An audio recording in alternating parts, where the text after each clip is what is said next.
இரண்டும் செவந்திருக்கும் கோவப்பழம் போலிருக்கும் அகங்காரம் அழுத்திடவே அவதாரம் எடுத்திடுவார் தீய வினையாவுமாய வழிகாட்டி நிற்குமா காளியே தீய வினையாவுமாய வழிகாட்டி நிற்குமா காளியே நாளும் மறவாமல் நாடி வரும் எங்கள் காவல் அருள் தெய்வமே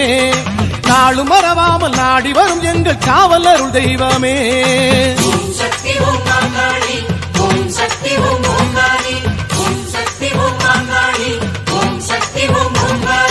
மின்னிடும் சூலம் தாங்கிடும் கோலம் தேவி அண்டங்கள் யாவும் கண்டு நடுங்கும் சூலி